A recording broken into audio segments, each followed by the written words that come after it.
Profesor, disculpe, Sí, sí. no me he tomado lista. En muchos de los casos, para poder corregir condiciones naturales del terreno, ¿no? Como puede ser cortes y rellenos que hay que hacer, si hay partes que no permiten poder diseñar un riego. Para poder trabajar hay que hacer cortes y rellenos, ¿no? Y con eso el terreno queda nivelado, indudablemente, ¿no? También hay casos en que ciertos trabajos de elaboreo y preparación, los terrenos quedan crudos. ¿A qué le llamamos crudo? Cuando un trabajo no tiene el término que corresponde a una estructura, ¿no? Que dicho sea de paso, las estructuras para los suelos son solamente dos. Y eso tienen que anotarlo. La estructura laminar, donde la distribución de las partículas de suelo, ¿no? Como su nombre lo indica, están formando una lámina, ¿no? Y es el tipo de estructura más frecuente. El segundo tipo de estructura es del tipo granular, ¿no? Como su nombre lo dice, son gránulos o pequeños terroncitos que han quedado, ¿no? Pero cuando un terreno queda, en vez de que sea terroncito, que es lo que podríamos aceptar después de mullido, porque una cosa es mullido, es primero, ¿no? De ahí llega terroncito, de ahí ya viene terrón, ¿no? Un campo que tiene un suelo terronudo está crudo. Quiere decir que el trabajo de desterronado que le correspondía hacer a la rastra de discos o al arado de discos, que es jalado por un tractor como una de las primeras labores en la secuencia que hay que seguir, porque laboreo, que es el término que ha usado el sílabus y el apunte, es igual que preparar un terreno. Entonces, crudo amerita volver a hacerlo en forma general o parcial, porque si lo que ha quedado crudo de repente es una parte del terreno, entonces hay que trabajar solo esa parte, ¿no? Si el resto ya está bien, ¿para qué le vas a pasar? Ya podrías pasar a la condición de falta de estructura.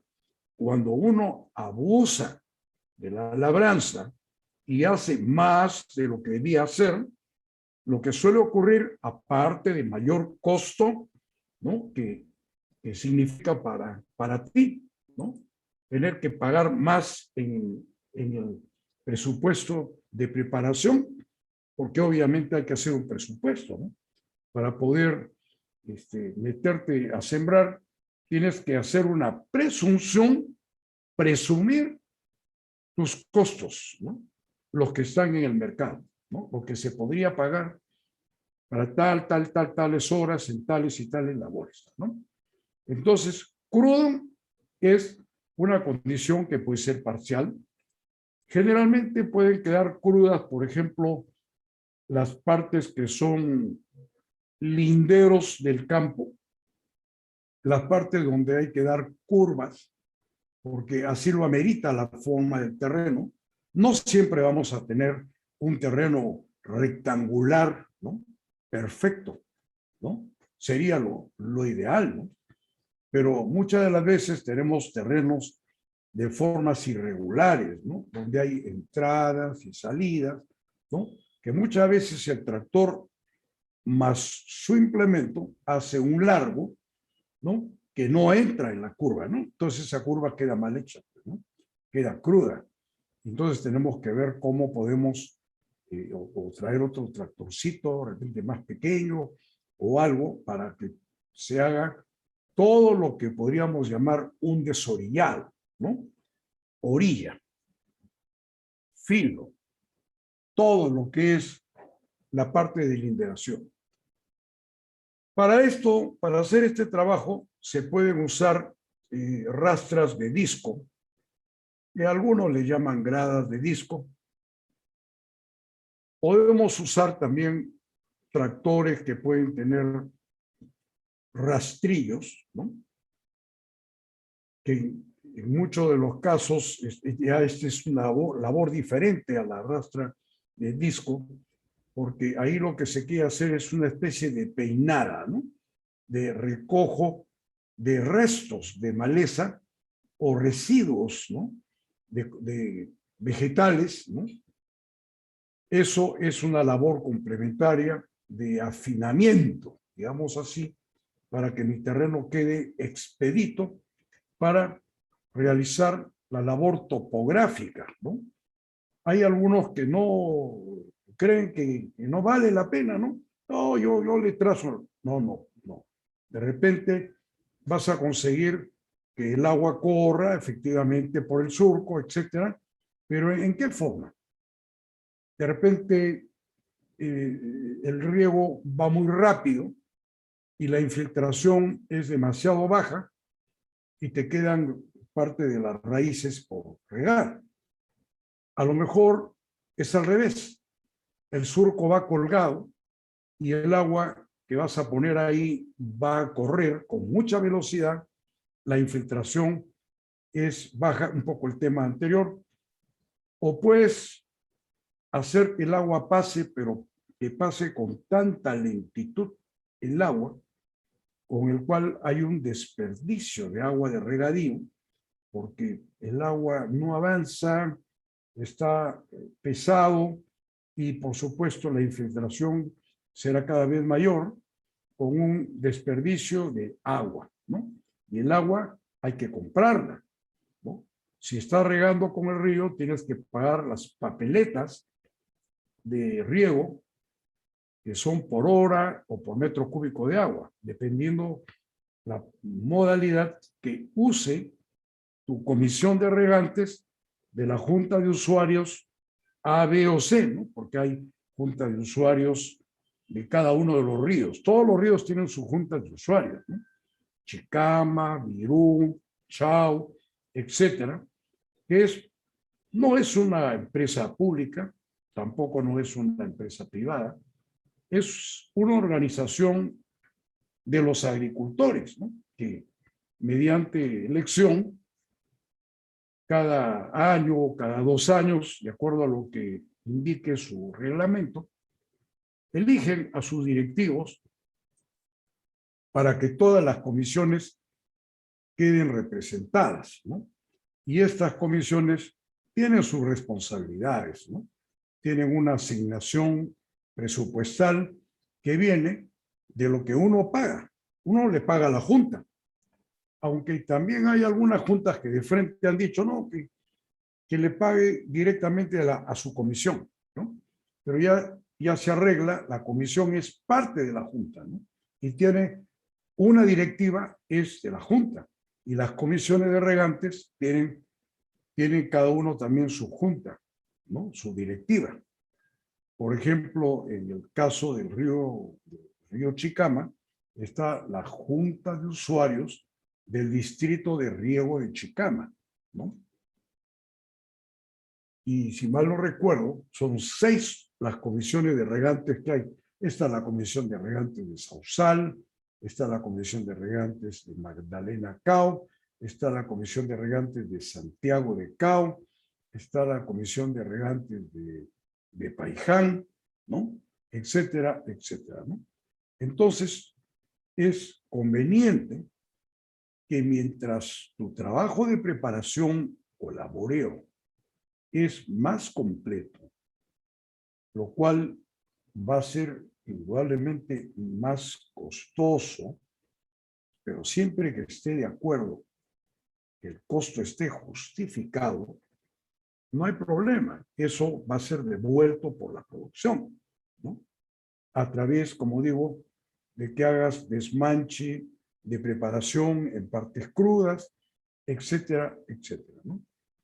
Como digo, no olvidar que los excesos de labranza traen consigo la pérdida de estructura de un suelo, y es grave, ¿eh?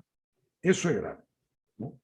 Porque el agua, ¿no? o se consume poco o se consume mucho, y ya no hay estructura, ¿no? No hay estructura. La estructura, como la posición en que se encuentran las partículas de suelo, ¿no?, es lo correcto. También hablamos del rastrillado, del recojo de residuos vegetales, ¿no? Tenemos que ver qué hacemos con esos residuos vegetales, ¿no? O lo dejamos secar para quemar, o de repente, dependiendo de la cantidad que haya, los podemos llevar a una parte de nuestro terreno donde podemos compostarlos, ¿no? Podemos hacer un compostaje para que, mezclando lo propio, o de repente también somos gente bien relacionado con nuestros vecinos, ¿no? Entonces, residuos de cosecha que ellos tengan, como partes que no han vendido, hortalizas porque estaban feas, deshidratadas, que no estaban bien como para el mercado, pero que sí están bien como para que tú puedas mejorar tus suelos en un futuro, ¿no?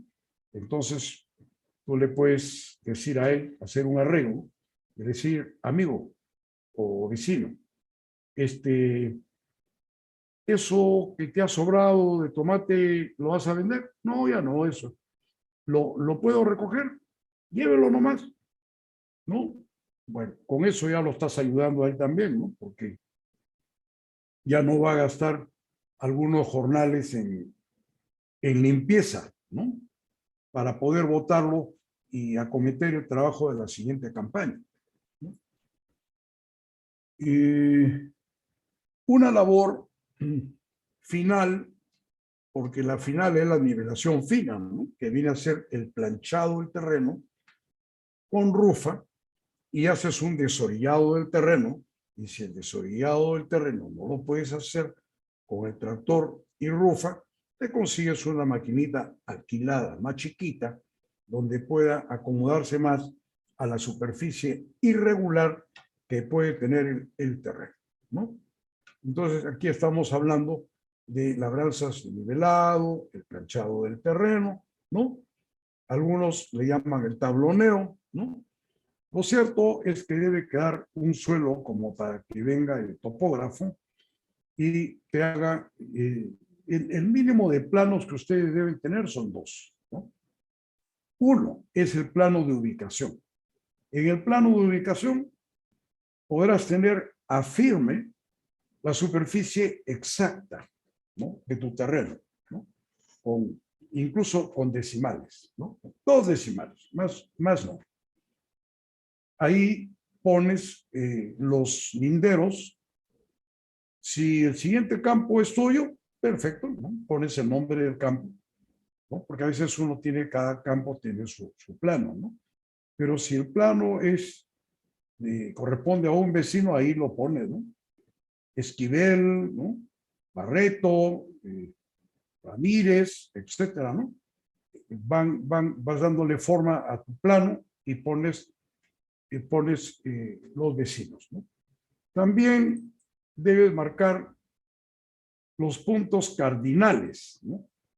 Norte, sur, este, oeste, noreste, no, en fin, los puntos cardinales. Y también debes tener marcado con una flecha, ¿no? Porque esos son encargos que tú le debes dar al topógrafo. Si no le dices al topógrafo, oye, hágame un plano, ¿no? ¿Y qué? ¿El qué va a hacer? ¿No? ¿No? Entonces haces tus planos de curvas de nivel, ¿no? Entonces, hágale un plano de curvas de nivel a 1 metro. Ustedes han estudiado topografía. Ah, no, todavía están empezando. Entonces, en los planos de curvas de nivel, lo que se hace pues, es pasar una línea en el plano por la cota que sea igual. Si la cota es 90, todo lo que diga 90, ahí le pasa la línea, ¿no? Esa es la curva de nivel, ¿no? Una vez que tengas trazadas todas las curvas de nivel por el topógrafo, ese trabajo no lo vas a hacer tú, por más que hayas estudiado topografía, ¿no? La topografía es El saber eso es para que tú puedas dar la orden bien dada y lo que tú recibas lo puedas entender en provecho del campo y de la producción, ¿no? Entonces, por supuesto que uno puede ser un aficionado de topografía, te puede encantar la actividad y entonces tienes aparatos topográficos contigo porque tienes un fundito más o menos grande, ¿no? En fin, haciendo una falsa economía, decir, yo voy a levantar mi plano. No, yo no aconsejo eso. Es mejor tomar los servicios zapatero a su zapato, ¿no? Y hace lo que yo te vengo diciendo, ¿no? Puntos cardinales, linderos con nombres de vecinos, ¿no?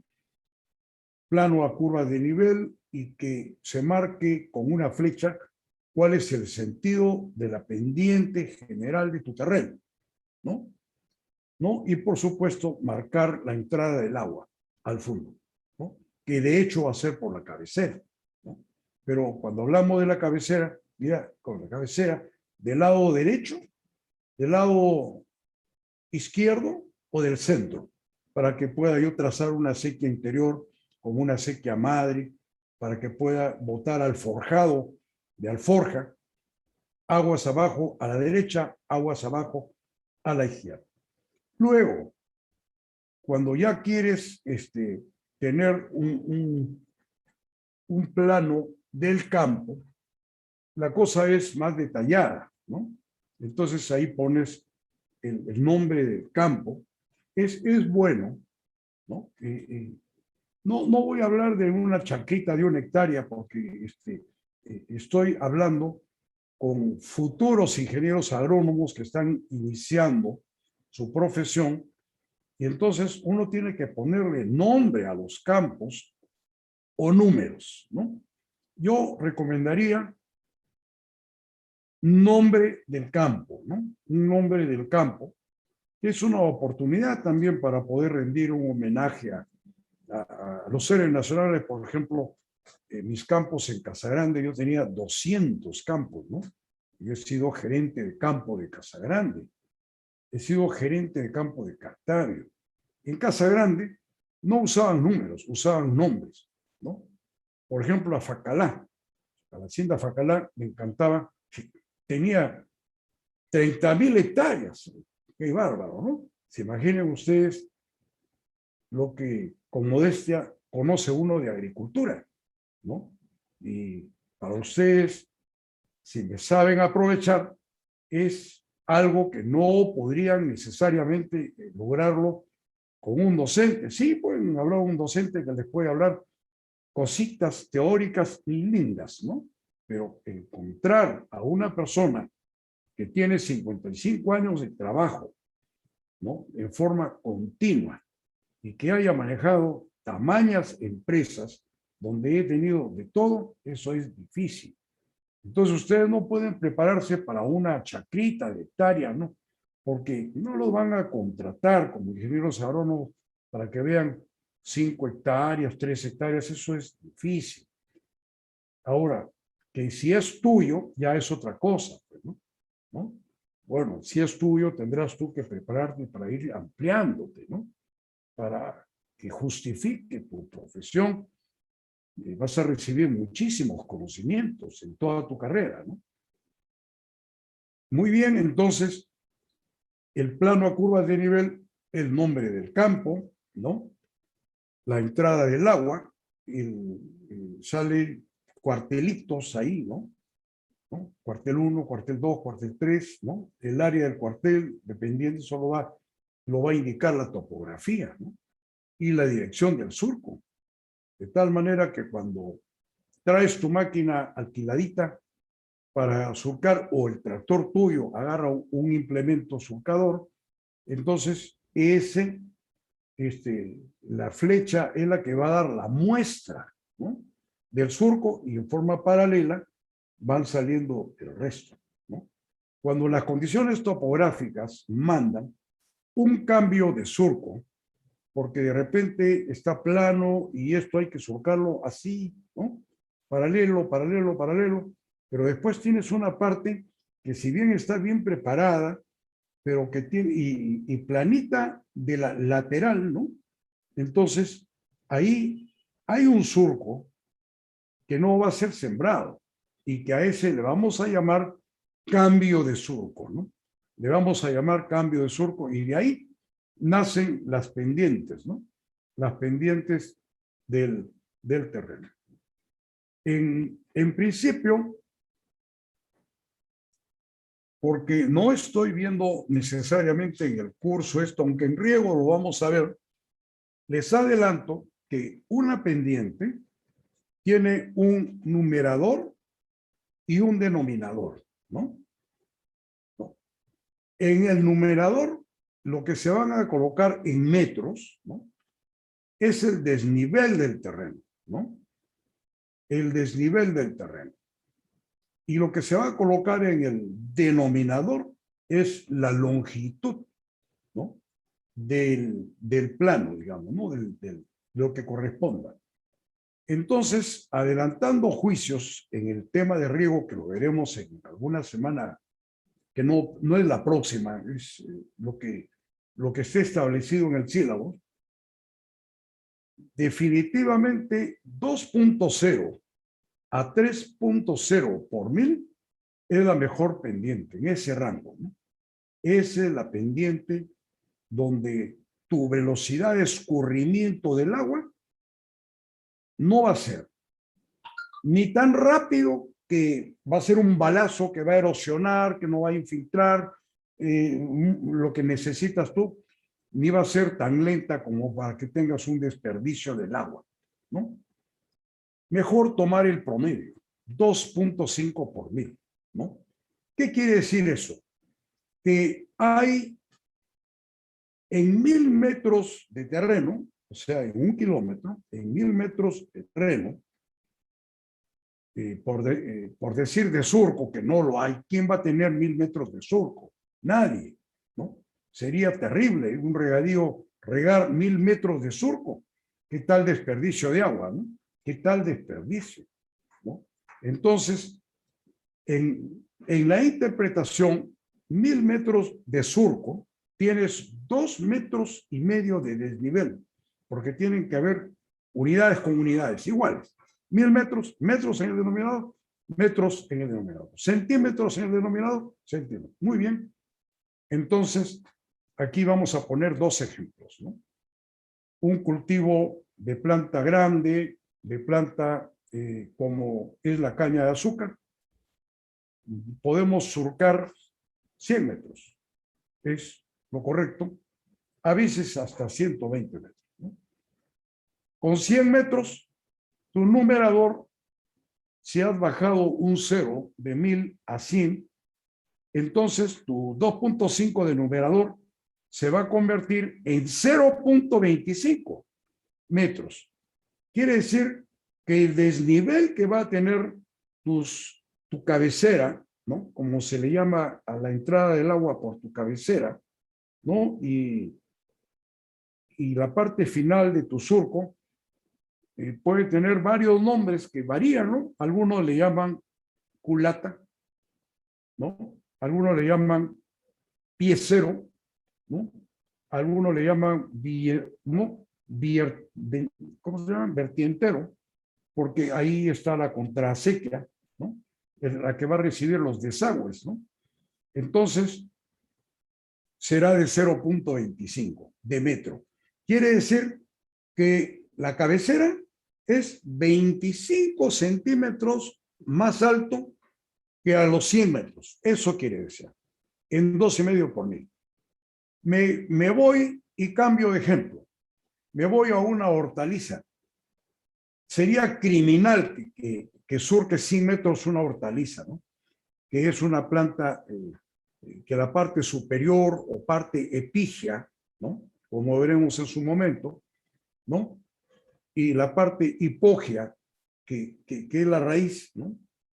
Porque viene del latín hipo, que quiere decir debajo, ¿no? Entonces, tiene raíces muy bajas. ¿Cómo vas a estar regando 100 metros de hortalizas? Quiere decir que tú vas de repente bajado 1 metro con el agua para regar 30 centímetros de raíz. Estás desperdiciando más de las 2/3 partes del agua, ¿no? Que has comprado con papeleta o que has regado con el pozo, consumiendo kilowatts, ¿no? Que te va a llegar tu factura, pues, por el consumo de energía, ¿no? Entonces, ahí deberíamos surcar a 50 metros, ¿no? A 50 metros. Entonces, como ya estás bajando la longitud del surco a la mitad, entonces tienes que bajar en el numerador, ya no sería 0.25, sería 0.125, ¿no? Que es lo mismo que decir 12 centímetros. Quiere decir que ese sería el desnivel de tu cabecera respecto del final de tu surco a 50 metros de longitud, ¿no? Yo me imagino que esto están entendiéndolo, ¿no? Me imagino, ustedes han llevado matemáticas más complicadas, ¿no? Que lo que estoy señalando de un numerador a un denominador, ¿no? Por supuesto, en la práctica, cuando tú tienes que cuadrar tu campo, ¿no? Que tiene una determinada longitud, entonces de repente no se va a acomodar exactamente a las longitudes que yo estoy diciendo acá. A lo mejor vas a tener que hacer un surco de 40 metros, ¿no? Porque resulta que tienes en total, por decir, 300 metros de largo, ¿no? Entonces, ahí podrías hacer 6 cuartelitos de 50 metros, son 300 metros, ¿no? Pero como tienes que hacer una callecita con su acequia, ¿no? De repente de 5 metros, ¿no? Y eso te va a alterar la cuestión y vas a resultar con, digamos, 40 metros, 45 metros, o de repente 60 metros, 55 metros, y no 50. Eso ya son, como se dice, pues cosas complementarias, ¿no? También en caña de azúcar, de repente, el surco le da 110, 120 o 90, ¿no? Pero macro estás dentro de los conceptos más auspiciosos para llevar adelante la distribución más homogénea del agua de regadío, ¿no?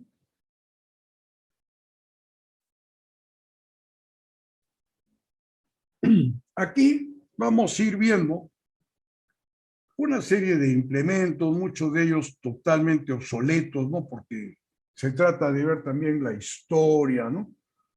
Cómo ha evolucionado, ¿no? En fin, ¿no? Por ejemplo, aquí estamos viendo tipos de arados, ¿no? Tipos de arado, ¿no? Acá están. Cada uno de estos sería, bueno, este es un arado, pero cada una de estas piezas, esta es una rueda que va a ser jalada por un tractor, probablemente, ¿no? Esta es una reja, le llaman reja, ¿no? ¿No? Puede ser, o también le pueden llamar vertedera, ¿no? Esta es una vertedera, esta es otra vertedera. Este es un implemento muy chiquito, ¿no? Que puede ser para uso hortícola, de una huertita de tipo familiar, ¿no? Una cosa así, ¿no? Donde la rueda da vuelta y el arado pues te va removiendo un poco de terreno, ¿no? Aquí lo mismo, sino que esto está indicando ya un poco más sofisticado. Estos son dos vertederas y aquí hay otras 2 vertederas, ¿no?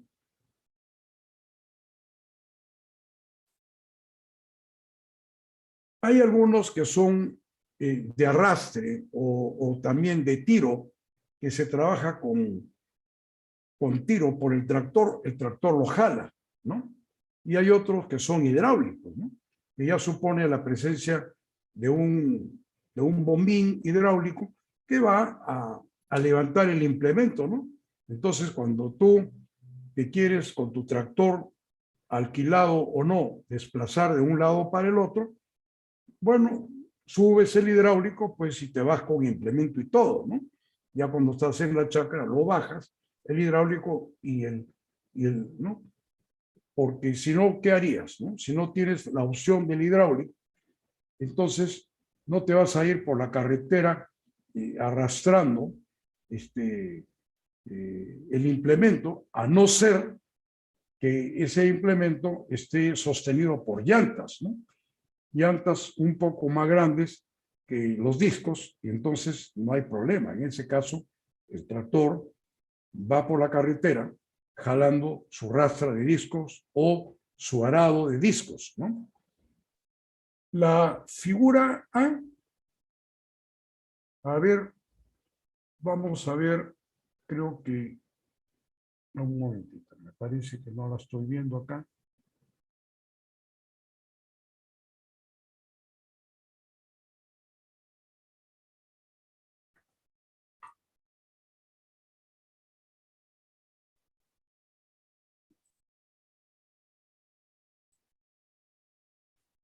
Es esta. Esto vendría a ser un arado de arrastre, ¿no? Dos vertederas, ¿no?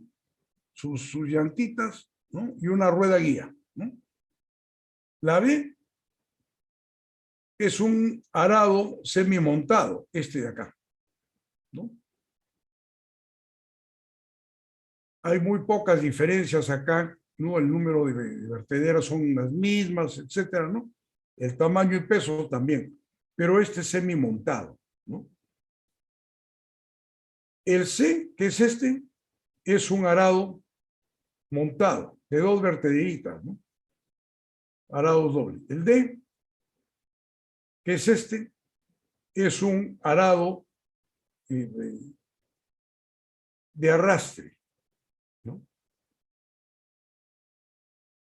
El E, que es este, es un arado basculante, basculante en el sentido de que como que es oscilante, ¿no? Pues se mueve, se acomoda la topografía del terreno, ¿no?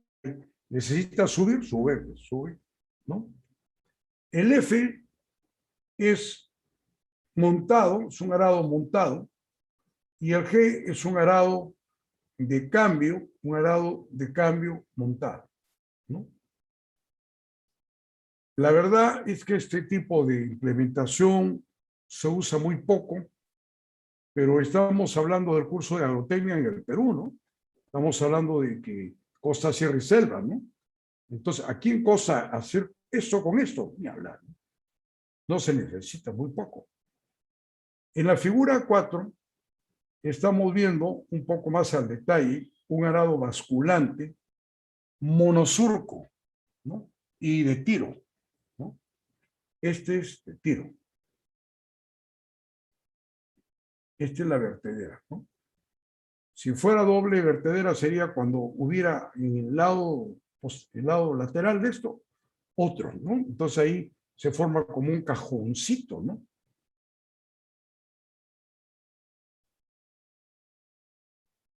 En la figura 5 estamos viendo la construcción del arado con avantren, ¿no?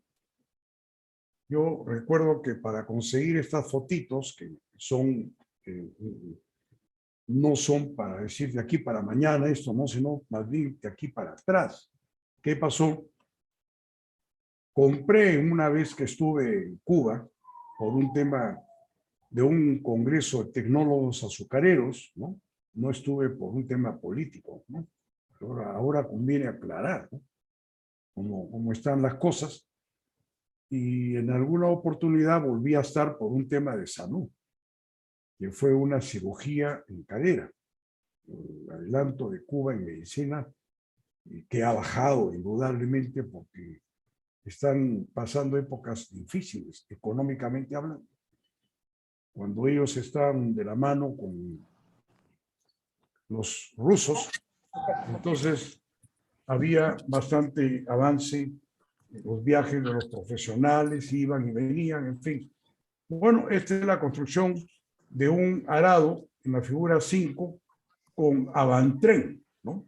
Porque yo tomé esas fotografías o dibujos, los pasé a este curso, ¿no? Para completar en este capítulo diferentes modalidades, así como hemos visto bueyes, hemos visto cosas, ¿no? En fin, ¿no? La figura 6, en cambio, es un cuerpo de un arado de subsuelo, ¿no? ¿Cómo puede entenderse el trabajo de subsuelo, ¿no? Sin que sea un subsolador. Cuando tú trabajas con...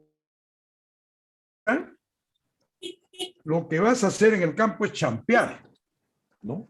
Porque hay horizonte A, horizonte B, ¿no? El horizonte A puede ser de 30 centímetros. Por favor, los audios. 6, tenemos el cuerpo de un arado de subsuelo que va a champear. Quiere decir que el horizonte B lo va a poner en el horizonte A, ¿no? ¿Y eso creen ustedes que es bueno? No es bueno. ¿Será bueno para la aireación? Sí. Pero desde el punto de vista de la fertilidad estás perdiendo. La parte A del horizonte es mucho más rica, ¿no? Es mucho más rica porque está recibiendo material en suspensión y disolución todos los años, ¿no? Todos los años. Entonces, esa es la parte más rica, ¿no? Y si queremos hablar todavía de la parte más rica, cuando uno surca, lo que se va al lomo es lo mejor del terreno, ¿no? Qué pena, ¿no? Pero la condición de tener un surco para llevar el agua y no hacer el agua extendida como una melga, ¿no? Ahí sí no pasa nada por el lado de la fertilidad, ¿no? La melga, ¿no? Para regar alfalfa, por ejemplo, ¿no? Pero para regar por surco, entonces, lamentablemente te sacrificas un poquito, tampoco no vamos a decir que lo demás es que no tiene fertilidad, tiene. Pero si queremos ser exquisitos, indicar cuál es la parte más rica de un terreno, la parte superficial. Y de la parte superficial, una vez que yo surco y una parte se va al lomo, ¿no? Evidentemente es la parte del lomo, ¿no? En la figura tercera, de la figura 6, tenemos el cuerpo de un arado de subsuelo, ¿no? Es este de acá, ¿no? Son unas ruedas. Acá está el subsolador. Acá está el subsolador, ¿no? Acá también está subsolando, pero a base de un champeo de suelo, ¿no? Y para champear, cuando uno hace el trabajo de champeo, puede ser también hecho en suelo seco y en suelo húmedo, ¿no? En suelo húmedo, el champeo es más tosco, porque lo que pasa del B al A es una champa, ¿no? En cambio, arar en suelo seco, igual es mero visible el daño por el lado de la fertilidad, ¿no? Por el lado de la aireación, ni hablar es mejor incluso que la rastra de discos por ese lado. Cuando hay tesis de grado y le han dado a un alumno una parcela de 300, 400 metros para que haga ahí su tesis, por supuesto, él hace su croquis, ¿no? Usa métodos estadísticos, ¿no? Bloc randomizado con la prueba de Duncan. En fin, tiene que hacer la randomización de las parcelas, los tratamientos, las repeticiones de los tratamientos para poder hacer las biometrías que se requieren para una tesis. Siempre hay en la tesis un capítulo que se llama materiales y métodos, ¿no?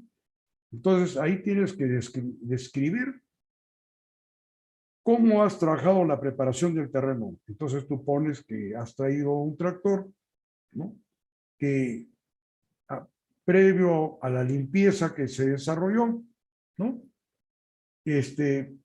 Trabajaste con rastra y arado. Pones rastra y arados de discos. Entonces, lo primero que hago yo, pegado a la letra, que me dan el borrador de la tesis, porque soy jurado, bien sea secretario, vocal o presidente, caramba, digo, este señor ha traído el tractor, que seguramente lo ha alquilado, por supuesto, ¿no? Y ha hecho rastra y también ha hecho arado. Pero resulta que a la hora que les pregunto, les digo, ¿has trabajado con rastra y también con arado? No, ingeniero, solamente uno solo. Ah, le digo, pero tú estás poniendo rastra y arado, ¿no? Entonces, el que lo lee está dicho por ti mismo que eres el autor de la tesis, no ingeniero, ¿no?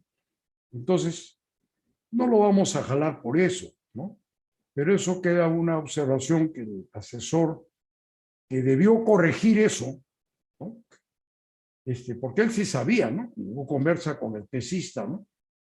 Y entonces, no, entonces quedan en que van a poner una rastra de disco, no puede, en el momento que lo lee, bueno, es que, como se dice el dicho, de todo habemos, ¿eh? De todo habemos. Yo sí leo las tesis y las corrijo, ¿no? Cuando entrego una tesis, por lo menos va corregido con mi opinión, ¿no? Porque eso circula también con los demás. Algunos no hacen ya ninguna corrección. Algunos dicen, ya el ingeniero Holguín ya corrigió, ¿no? Entonces ya lo firman y ya lo pasan, pues, ¿no? Pero a la hora que hay que presentar el trabajo final, entonces siempre salen los acuerdos aprobados, ¿no? Por unanimidad o por mayoría o por sobresaliente o por notable, ¿no?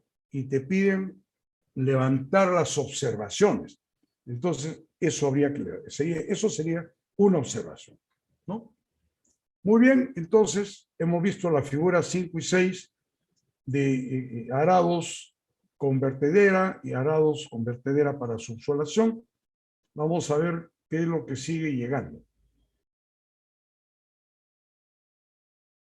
En la figura 7, me comí en la leyenda, está poniendo el cincel o punta del subsolador, ¿no?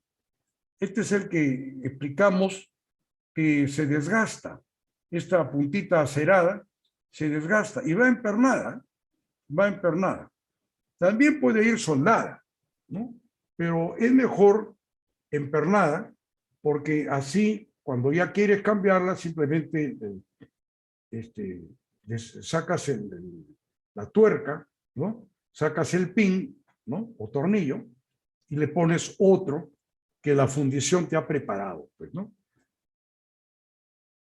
Bueno, eso es a ti en el caso que tú seas el dueño del tractor y los implementos y estés trabajando pues en un fondo de 500 hectáreas, 300 hectáreas, 1000, o de repente algo mucho más grande, ¿no?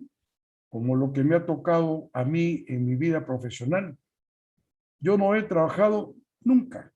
En lo más chico que he manejado en mi vida como profesional son 2000 hectáreas.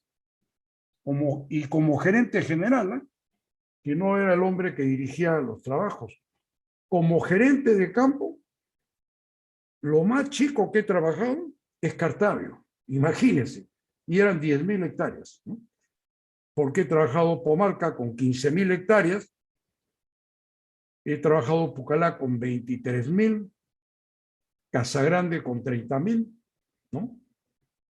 Entonces, eran inmensas. Lo más grande que ha tenido el Perú ha sido mi destino y estoy muy agradecido por las oportunidades que me dieron, pero yo lo que quiero es compartir los conocimientos con ustedes hasta donde es posible, ¿no? Porque tampoco no se le va a pedir a una persona que recién entra, pero lo que se le quiere es motivar para que los conocimientos sean pues cada vez mejores aquí en esto, ¿no? Muy bien. Sigamos viendo cosas relacionadas con la parte de la labranza, ¿no? Porque el capítulo de hoy día se refiere a la labranza, ¿no? La figura número 8 te está mostrando un arado de discos. Acá están los discos, ¿no? Y siempre hay un arado, un disco más grande, que es y uno más chiquito que es la guía, ¿no? Es la guía para mantener la dirección. Esta es la barra de tiro, este es el toolbar, ¿no? Entonces, todo este cuerpo es de un solo cuerpo, esto, ¿no? Está unido a través de tuercas y perno al toolbar, que es la barra de tiro, ¿no? Dice arado de discos montado para 3 surcos. Los discos se pueden ajustar en el bastidor sin escalonamiento. Muy bien, esta es la figura de un arado de discos, ¿no?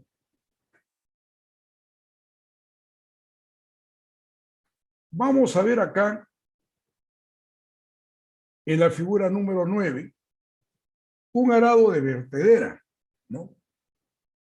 Y además para 4 surcos, es más grande. Ahí está el tractor, lo menos tendría que tener sus 100 a 120 caballos de fuerza ya, ¿no? Antes, cuando le dábamos menos protección a los operarios de cultivo, ellos no tenían cabinas, ¿no? Ahora tienen cabinas, ¿no? Mínimo, pues, que tiene su techito, ¿no? Y todo está descubierto, ¿no? Para que haya ventilación y todo, ¿no? Pero los tractores más modernos ya tienen cabinas cerradas, ¿no? Entonces el operador no recibe polvo, se conecta a un de aire acondicionado, ¿no? Para que con el mayor confort trabaje, porque en el entendido de que él, si está más cómodo, va a lo mejor se va a sentir más cómodo sentado en un tractor con un asiento que sube y baja, ¿no? Con su resorte o con su hidráulico, con sus cabinas cerradas, su aire acondicionado, no recibe polvo, no recibe tierra, todo el campo está lleno de tierra, pero él no, ¿no? Entonces, la figura 9 es un arado de vertedera, ¿no? Aquí no veo discos, es un arado montado en el toolbar, es un toolbar inclinado porque hay de varias formas, la producción de las fábricas es muy sofisticada y no fabrican pues tractores para un país, ¿no? Sino para muchos países. De manera que cada país se acomoda a sus circunstancias, ¿no? La figura 10 es la construcción de un arado para bancales semimontado. ¿A qué le llaman bancales? Normalmente en el cultivo de arroz, ¿no? Que requiere de una topografía de nivel cero pendiente en las pozas, ¿no? Para que eso quede con agua y no se acumule. Si no fuera con pendiente, el agua se da pues todo y habría una parte de la poza que no tendría agua o tendría poca agua, ¿no?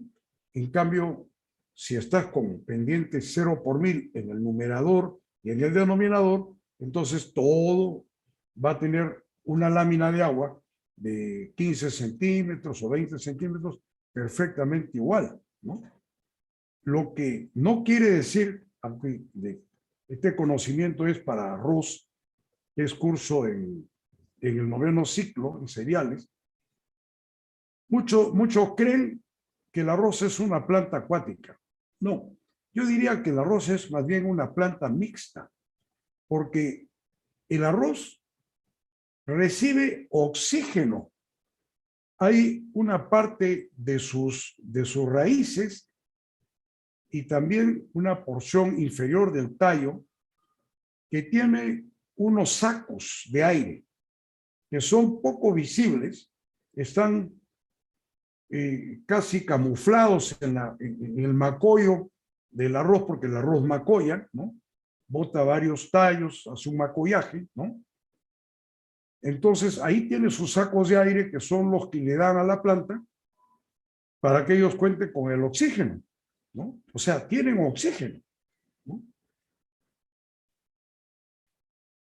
Cuando tuve que preparar el curso fue que ahí me enteré de eso, ¿no? Porque yo he sembrado 100 hectáreas de arroz hace años, ¿no?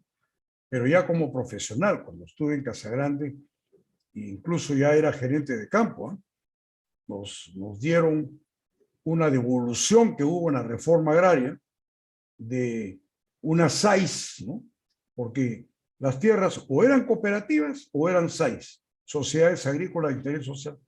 Una SAIS que había sido de Casagrande antes de que era SAIS, ¿no? Pues estaban hasta el perno económicamente, ¿no? ¿No? El de gobierno máximo, hicieron un oficio, agricultura, ¿no?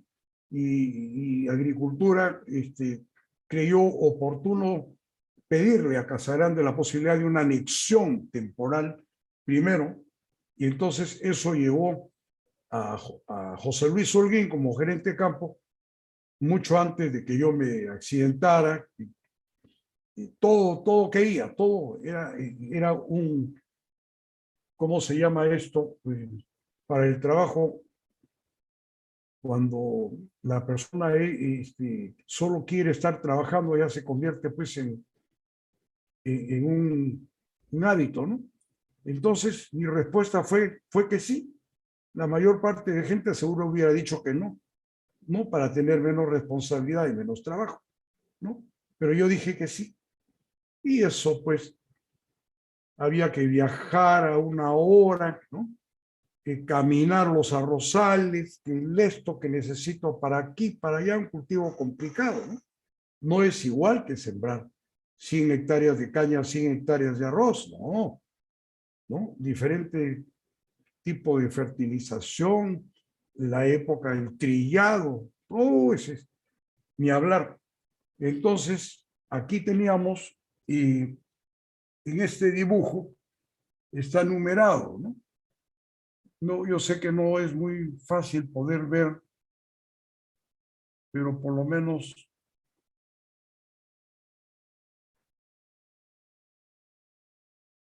el 1 es el cilindro hidráulico, ¿no? De la rueda trasera. Lamentablemente, acá está, este es el 1. El 2 es la rueda trasera, que ni se ve. Perdón, el 1 es el cilindro hidráulico. El 2 es el husillo de ajuste de la rueda hidráulica. Aquí está, el cilindro hidráulico. El 3, que está acá, es la rueda trasera. El 4 es la estriba de sujeción para el cuerpo del arado. El 5 es el estribo de sujeción para la cuchilla delantera. El 6 es la porta herramienta, ¿no? El porta herramienta está acá. Toda esta tubería que está acá es la porta herramienta. El 7 es el husillo de ajuste para la rueda de apoyo, que está acá. Acá está la rueda de apoyo. Esto es un husillo, ¿no? Para poder aflojarlo, ajustarlo, etc. El punto 8 es la rueda de apoyo. El punto 9, que es este de acá, es el bastidor. Toda esta estructura de acá es un bastidor.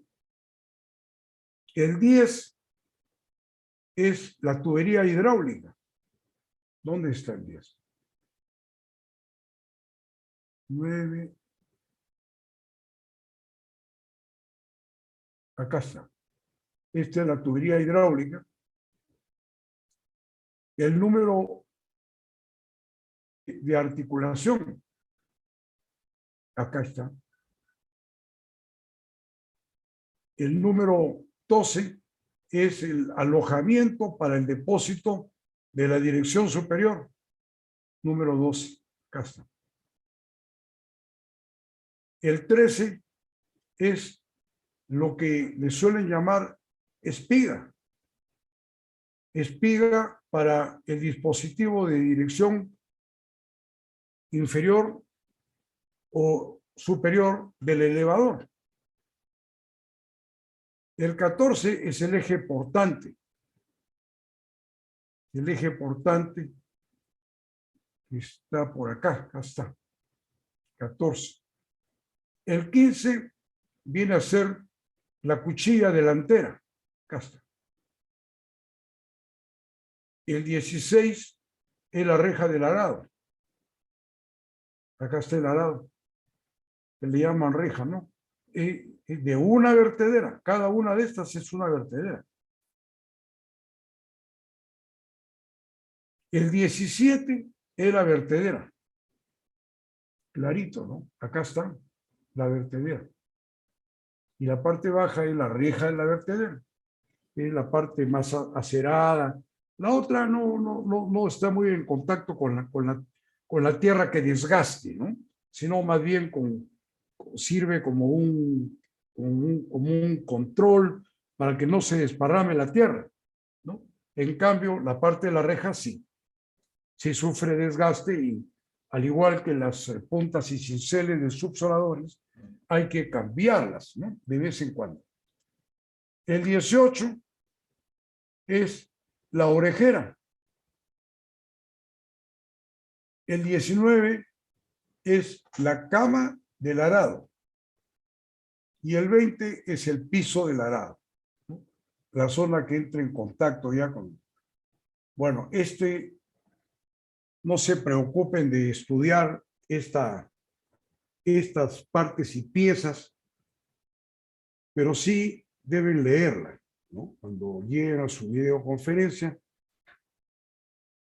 al igual que hemos hecho ahora, léanla para ustedes, ¿no? Repítanla y por lo menos algo se les va a quedar al saber que cada cosita de esas partes y piezas tiene su nombre, ¿no?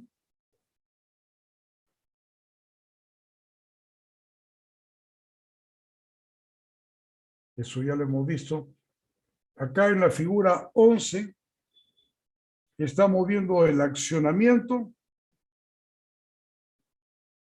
en realidad el nombre completo es el árbol de levas, ¿no? Articulado en la máquina agrícola, ¿no?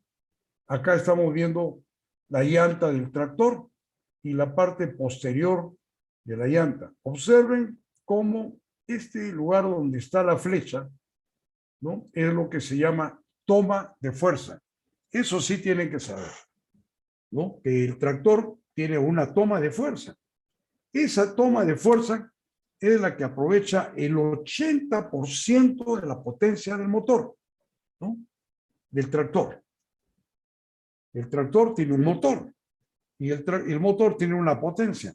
100 caballos, 160, 200, 250, 300, 420, etcétera, ¿no? Depende de la marca y modelo que tú utilices y para qué la has adquirido, ¿no? Lógicamente, cuando la potencia es mayor, el tractor tiene más tamaño, más potencia y será más caro, ¿no? La inversión. Aquí tiene sus ruedas, parecen ruedas normales de una camioneta, ¿no?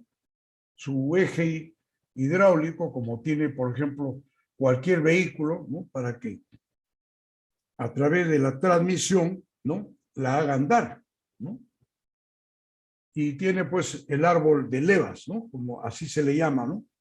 Hay una parte como esta, por ejemplo, aquí tienes, esto está articulado, ¿no? Y esto es lo que se mueve, ¿no? Ahí gira, ¿no? Gira, hay rodajes, y eso es lo que permite que esto dé vuelta, ¿no? Que esto dé vuelta, ¿no? El accionamiento por el árbol de levas, ¿no? Muy bien. En la figura número 12 estamos viendo otros detalles. El número 1, unión en el tractor, ¿no? Aquí estamos viendo aquella pieza, ¿no? que sale de la toma de fuerza, ¿no? De la toma de fuerza.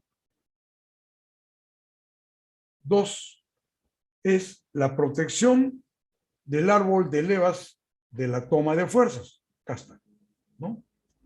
Acá está. 3 viene a ser la cubierta de la cubierta protectora, ¿no? Del árbol de levas. 4 es la articulación en cruz. Aquí está. 5 son los tubos protectores, ¿no? Hay unos tubos que protegen, ¿no? Como decir una funda, ¿no? Como decir una funda.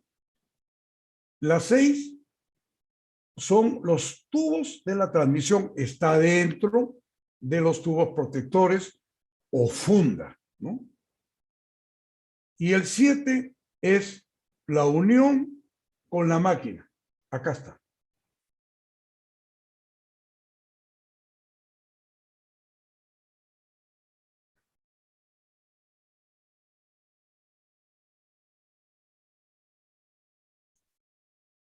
En la figura número 13,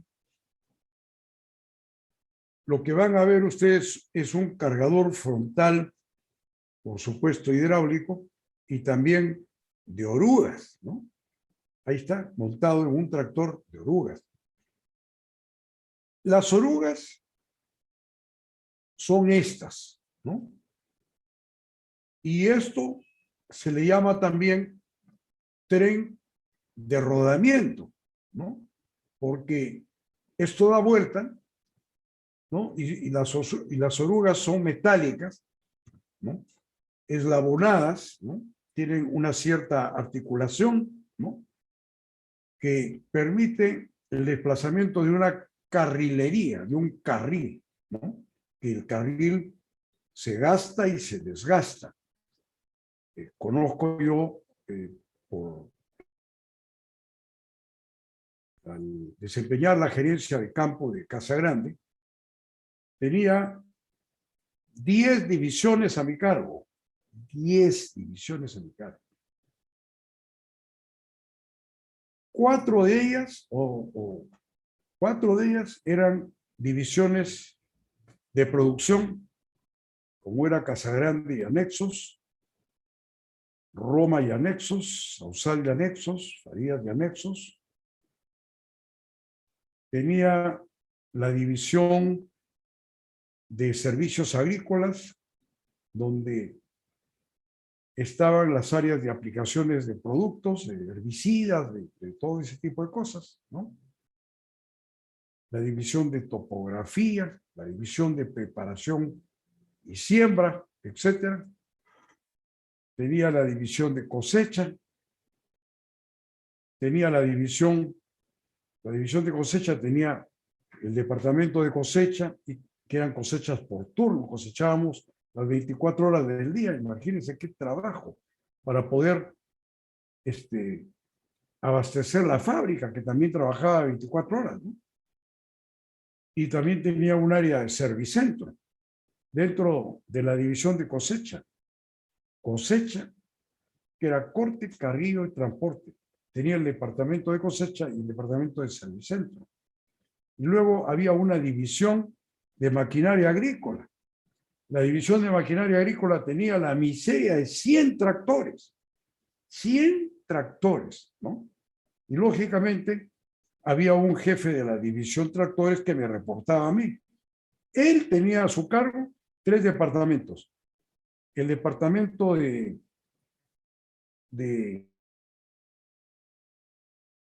el que tenía que, recibiendo las órdenes pertinentes, llevar un tractor de tales o cuales características al campo tal, ¿no? Y cuando terminaba de ahí, y al otro campo, y al otro campo tenía, ese era el trabajo de él, ¿no? Designar al tractorista, asegurarte que vaya, ¿no? Pasarle asistencia, todas las cuestiones, ¿no? Era bastante trabajo. De esos 100 tractores, en la práctica trabajaban 80. Siempre habían un 20% que se estaban overholeando. La palabra overhaul quiere decir un mantenimiento programado, ¿no? Por ejemplo, a los 7,000 horas había que trabajar esto de acá, todo el tren de rodamiento y la carrilería, ¿no? Porque se gastaba, pues, ¿no?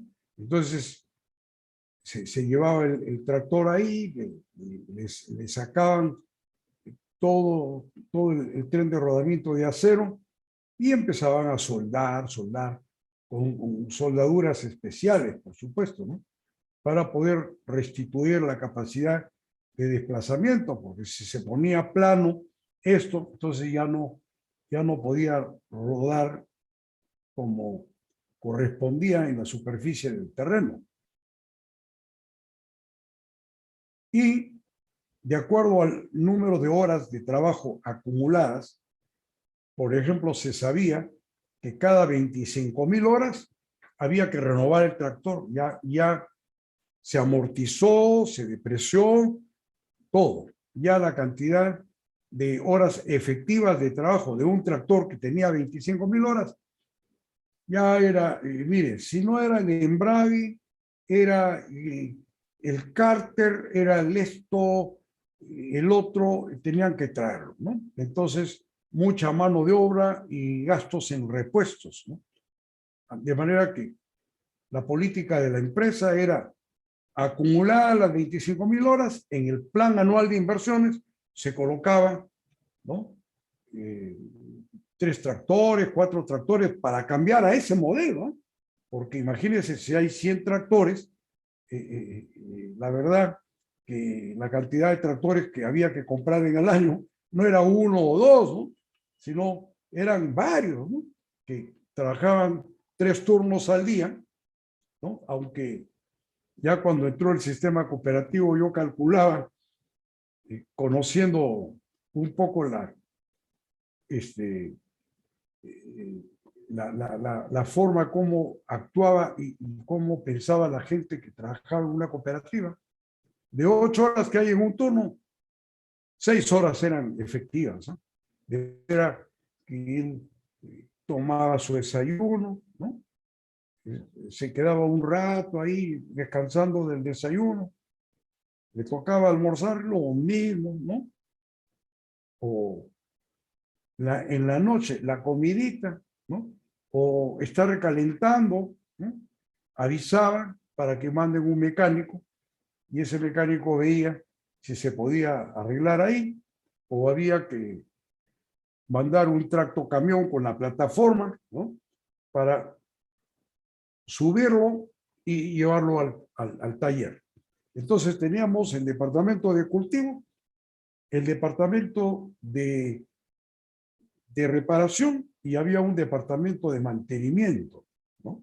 Ese departamento era excelente porque llevaba un vehículo con una plataforma donde llevaban engrasadoras, aceitadoras, soldadoras, todo eso con una caja de herramientas completísima, ¿no? Y engrasaban las máquinas en el campo, ¿no? Tenía su depósito de grasa, su manguera hidráulica, y mire de qué año le estoy hablando. Si yo he salido de Casagrande el 85, claro que he regresado posteriormente ya con el Grupo Gloria a hacer asesorías de gerencia o auditorías, ¿no? Pero sí he regresado. He estado en el 2006, 2007 trabajando ahí, y el 2013 y 2014 también, ¿no? Ya después he hecho trabajos externos, asesoría externa para ellos, ¿no? Clases de capacitación, cursos de todo eso, a raíz de la escritura del libro. Yo escribí un libro sobre el manejo integral de la caña de azúcar en el Perú, ¿no? Libro de 400 páginas, muy, muy bonito, ¿no? Tuvo tanta acogida que voló. El Grupo Gloria se compró toda la producción, ¿no? E incluso yo, para poder atender al Grupo Gloria y ellos dividieron los libros entre las diferentes fábricas que son de su propiedad. Incluso tiene el extranjero dos, una en Argentina y otra en el Ecuador. Entonces, este implemento que viene de un hidráulico, por supuesto este es un modelo antiguo, ¿no? Pero ya lo suficientemente como para poder mostrarlo. Este es el radiador, ¿no? El radiador. Esto tiene sus peines que sirven pues para que el hidráulico baje, ¿no? Y pueda subir un bulto, ¿no? Subir un bulto y ese bulto puede llevarse para poder cargar cualquier cosa, ¿no? Y transportarla. La figura 14 que está por acá, a ver,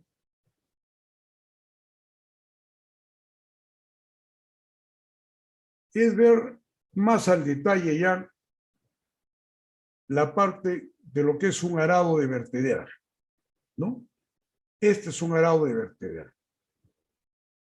En el punto número 1 está, le llaman la cama, que es el punto que finalmente se va a enganchar con la barra de tiro, ¿no? Habrá tantas camas como arado de vertedera hay. El 2 es la vertedera, acá está. Esta es la vertedera. Y el 3 es la reja, que es la parte que se desgasta. Acá podría ser esto superno, ¿eh? Esto se cambia. Número variable de hora, pues no sabemos exactamente a qué tractor pertenece y qué está haciendo, ¿no? Pero se cambia, ¿no? Varias veces al año, ¿no? Dependiendo de la carga de trabajo. El 4 es la punta de la reja, tiene una punta, no es rectangular, ¿no? Parecería, ¿no? Entonces, esta es la parte que más trabaja, ¿no? De la reja. Y la 5 es la cola de talón, ¿no? Así como nosotros tenemos un talón que le llamamos talón de Aquiles, ¿no? Esto tiene una parte que sirve básicamente de soporte, ¿no? Es la parte que apoya, ¿no? el implemento. Pero la parte que va a trabajar cuando con el hidráulico entra en la reja, evidentemente, ¿no? Si hubiera uno igualito que esto, con su reja al otro lado, ¿no? Entonces estaríamos hablando de un arado de doble vertedera, ¿no? Entonces esos son los que trabajan para surcar, para desaporcar el espárrago. Cuando termina la cosecha del espárrago, meten, ¿no? Un desaporcador, está formado por 2 arados de vertedera.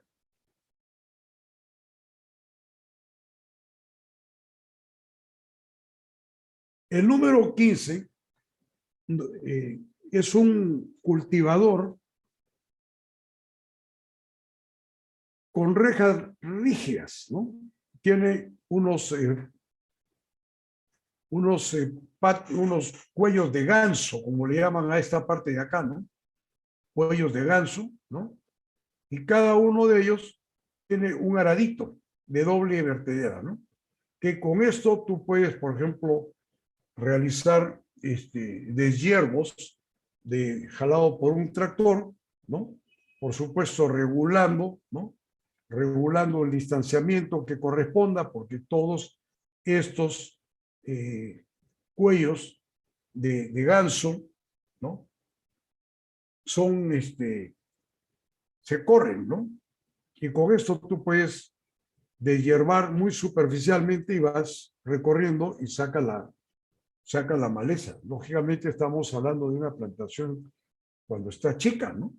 Cuando está chica ya no se necesita esto porque ya cerró, sombreó y entonces al no haber energía solar y fotosíntesis como pigmento verde, no hay hierba, ¿no? Así de sencillo, ¿no?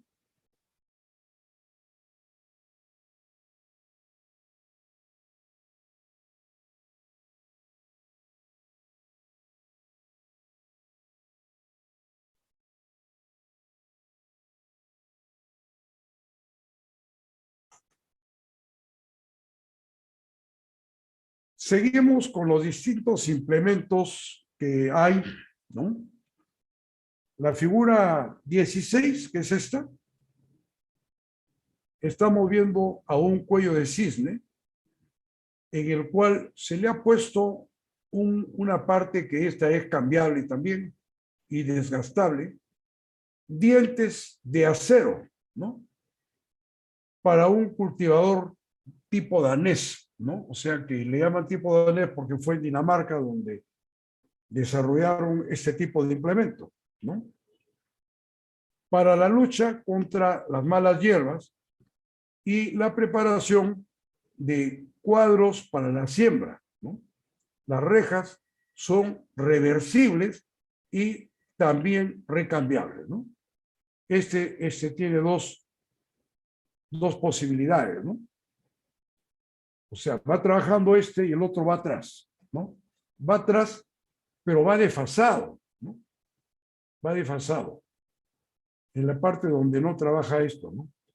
Para eso tiene que regularse muy bien con el distanciamiento del surco, para ver que el trabajo no va a entrar a matar las plantas cultivadas, ¿no? Entra a usar un deshiervo mecánico, ¿no?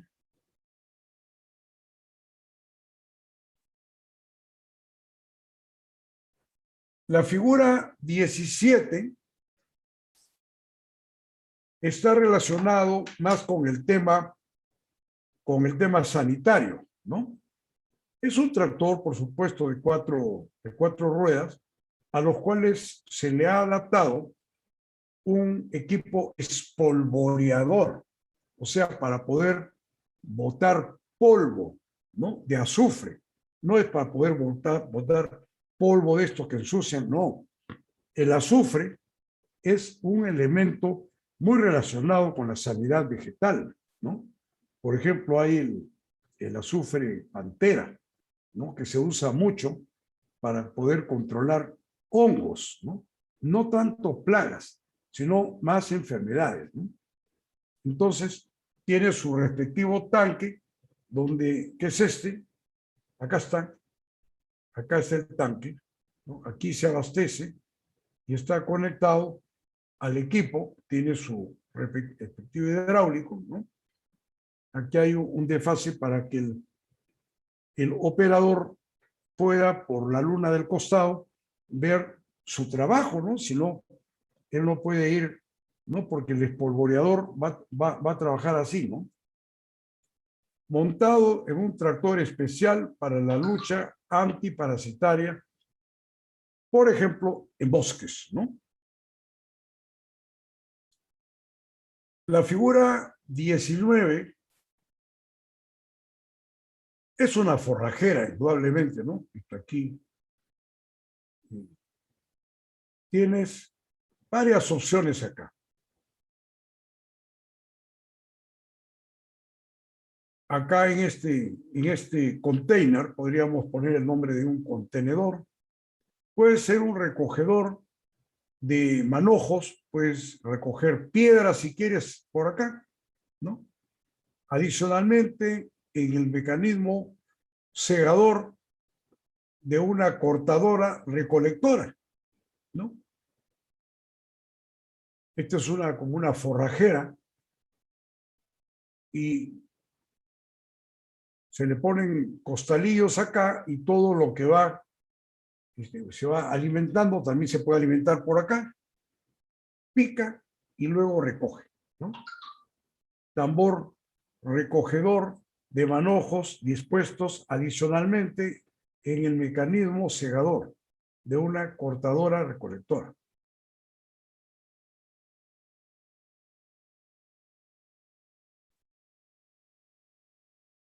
La figura 20, que dicho sea de paso, ya estamos bien avanzados en el término de la clase.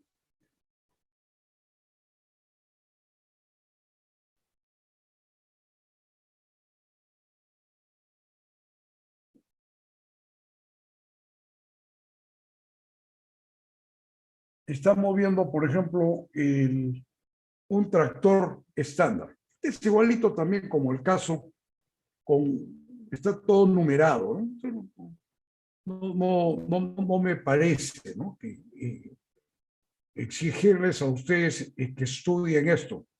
Además, van a tener ustedes un curso de maquinaria agrícola que lo da el ingeniero que ya es doctor, hizo un doctorado, Fernando Ugaz, exalumno de la UPAO. Es el profesor más joven que tenemos nosotros ahí, pero ha hecho su maestría, ha hecho su doctorado. Me parece que él enseña topografía, enseña también maquinaria agrícola y principios de irrigación, ¿no? Porque desconozco cuál es su especialidad, pero me parece que es esa, ¿no? O sea, su doctorado lo hizo en la UNT en eso. Muy bien. En la parte A está el principio de una recogedora de piedras, ¿no? Que es este, ¿no? Cuando uno empieza a trabajar un campo, a veces hay piedras ahí, ¿no? Que en algún momento el río salió, dejó piedras, ¿no? ¿No? Pero ya se encauzó el río, se arregló y se quedó la piedra. Tú no puedes ser una persona tan fría como profesional que te han traído el campo y lo vas a dejar el campo con piedras. No, las piedras pueden, en algunos casos pueden terminar enterrándose, ¿eh? Cuando, por ejemplo, construyes diques, ¿no? Y el agua de avenida, que es agua turbia, chocolate, que trae arcilla, trae limo, trae arena, entonces el dique va tapando, ¿no? Va tapando las piedras y todo, y poco a poco se hace un suelo agrícola, ¿no? Es trabajo que no dura un año, ¿eh? Dura varios años, ¿no? A base de diques poder rehabilitar, ¿no? Parte que fue un campo de cultivo y que el desborde de un mega niño o de un año extremadamente abundante desbordó y te hizo esos daños, ¿no? También hay los casos de que tenemos piedras que pueden ser recogidas por un equipo como este, ¿no? ¿No? Es un tractor que está aquí jalando, ¿no? Sus ruedas, ¿no? Y va recogiendo piedras y las piedras van quedando y luego van y se botan, ¿no? La parte B es el principio de una recogedora de piedras, que es complementario a esto, con parrilla de dientes y un rodillo de arrastre.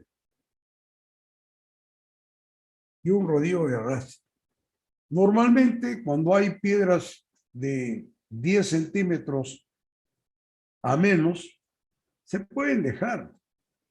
Y eso, el riego lo tapa, ¿no? Lo termina tapando siempre que hablemos de riegos de cultivos que se hacen con los sedimentos, ¿no? De febrero, de marzo, de abril, ¿no? O si no, pues construir manualmente una parihuela, ¿no? Con palos, con sacos de yute, de ser posible dobles, y entonces una persona agarra y empieza a botar la piedra ahí, ¿no? Y entre dos personas se agarran y lo van llevando y después regresan y están así limpiando el terreno, ¿no? Para eso hay que tener bastante cuidado cuando no estás trabajando tu fondo y alguien te contrató. Oye, ingeniero, quiero que trabaje conmigo para que, ¿no? Me vea esto, yo tengo otros negocios y no puedo, ¿no? Entonces voy a descargar toda mi responsabilidad en usted. Perfecto. Si te vas a poner a hacer una desempedradura y no has conversado previamente con tu contador, al cual tienes que decirle, ¿sabe qué? Yo me dedico a la siembra de hortalizas o a la siembra de menestras o a la siembra de cereales, ¿no? Como arroz, maíz, etcétera, ¿no? Quiero que usted me haga un plan de cuentas, ¿no? Yo le voy a dar el nombre de la labor, ¿no? Y usted me saca un código, eso lo vamos a alimentar a la computadora, le vamos a poner un nombre al campo para que se sepa que los trabajos de desempedradura se están realizando en el campo Grau, ¿no? Entonces, él tiene que decir, y tú tienes que decirle a él, mire, los costos que correspondan a los gastos variables imputables directamente con la cosecha, como por ejemplo la compra del agua, ¿no? La preparación del terreno, la siembra del terreno, ¿no? Los jornales de la mano de obra para riego, los fertilizantes, los agroquímicos en pesticidas, etcétera. Todo eso va a los gastos de cultivo. Costo variable más el costo fijo, que es el administrador, o sea, ustedes, ¿no? Con sus leyes sociales, etcétera. Un contador que lo jalas part-time, ¿no? Y él tiene que separar en una cuenta de mejoramiento de terreno que tenemos que crear. Una de las cosas que podría ser mejoramiento de terreno es sacarle las piedras, ¿no? Porque las piedras va a significar que los machetes te van a durar más, ¿no? Que no vas a tener tanto daño en los implementos de la preparación de tierras, ¿no? Vas a tener las plantas cultivables también, ¿no? De repente cosechas con máquina y mandas a la fábrica, mandas piedras, no puede ser. Entonces, si tú no eres cuidadoso con crear la cuenta de mejoramiento, donde podrías poner de repente una estructura de concreto con una compuerta para que el agua que te la den a ti entre bien y no con palos y cosas ahí, ¿no? Tiene que ir a una cuenta de mejoramiento y eso es activable porque ya tu empresa va a empezar a valer más, ¿no? Porque se activa, ¿no? Todo eso de ahí se activa. Y el dueño te va a pedir cuenta seguramente a ti por lo que es la producción, kilos por venta, serán los ingresos por venta. Y los gastos de cultivo, con la parte proporcional de lo que corresponde al gasto fijo, ¿no? Entonces va a quedar un saldo que va a ser tu superávit, tu utilidad, o también le podemos llamar, por falta de dos nombres, márgenes de contribución. O sea, estás en azul, pero no puedes estar en azul por ignorante. No vas a pensar tú que tu cosecha de menestras o de maíz va a estar pagando la sacada de piedras del terreno. No, eso tiene que ir a una cuenta activable, ¿no? Activable, etcétera, ¿no? Muy bien, ya para ir cerrando la cosa, entonces tenemos un tractor que tiene un montón de nombres. Rapidito, el motor, la transmisión con la toma de fuerza, ¿no? Aquí va la barra de tiro. 2A, imagínense, ni yo lo puedo ver bien, el embrague, ¿no? Que es una de las cosas que más falla en los tractores de llanta. 2B, el engranaje de la caja de cambios. 2C, el diferencial. 2D, el árbol de levas de la toma de fuerza, para que ahí da vuelta, ¿no? Una especie de eje ahí. Los automóviles también tienen eso. Eso es lo que mueve las cuatro ruedas, ¿no? En este caso, movería el implemento. 3, chasis, ¿no? Todo el de la estructura.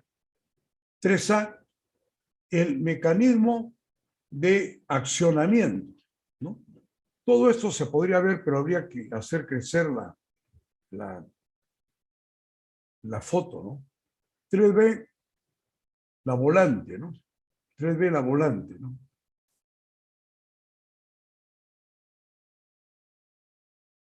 C, el eje delantero. Aquí hay un eje. Y hay un eje trasero. El 13 son las llantas de las ruedas, ¿no? Y 4, los dispositivos especiales, ¿no? Acá hemos reunido las partes y piezas más visibles, ¿no? Más visibles, ¿no? Muy bien, hemos tenido la suerte de desarrollar todo lo que estaba exactamente para la semana 2. En lo que se refiere a la parte de labores culturales, ¿no? Todito. Porque lo que está en el siguiente capítulo ya es la parte de Monte Rosso, definición, semilla, todo ese tipo de cosas que quedarán para la próxima semana, ¿no? Entonces, rápidamente controlo la salida. Acevedo.